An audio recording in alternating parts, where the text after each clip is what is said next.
Speaking of running backs, Whit, our guy James Cook, what'd they do? They came out of the bye. They gave him the ball. What do you know? Maybe we know something. They looked pretty damn good when they gave him the ball, I thought. They do. And listen, I keep saying it, man. It really, every week I look at the Bills and I say, I was texting you on Saturday. I'm nervous.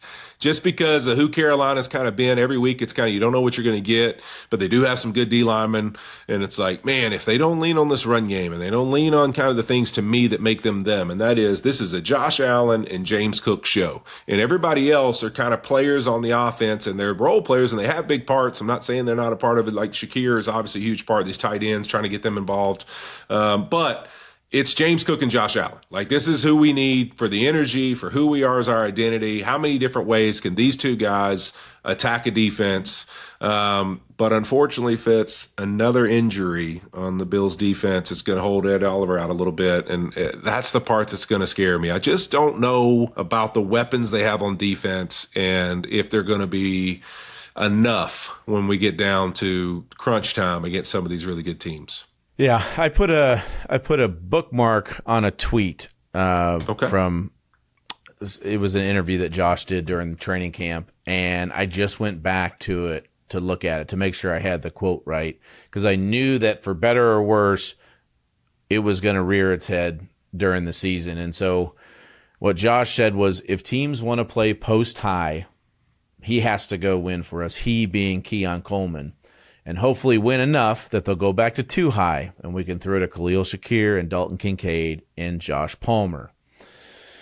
So that just hasn't really come to fruition this year. Teams are playing single high, one high safety against the Bills at the second highest rate in the league. Yep. And the first 4 weeks, it was 54% of the time. The last 4 weeks, it's been 75% of the time. So that being said, the way they ran the ball, you know, when you go single high, the reason you do it is you have an extra defender in the box. It's supposed to be harder to run against, and you should be able to have advantageous matchups on the outside with your receivers. You get an extra defender in the run game. It didn't seem to matter on Sunday, but this is going to matter for the Bills as the season goes on. So exactly what Josh was alluding to in training camp, unfortunately, hasn't come to fruition during the season, which is Keon and Josh haven't really been connecting like they should. And I just go back, and Bills fans are going to hate this, but you go back to Diggs' last year with the Bills, and they saw single high barely over half the time. Mm-hmm. And so since he's left, it's gone up each season. And the league average this year, just to put it in context of how high that number is right now, the 75% in the last 4 games, the league average of single high is 52%.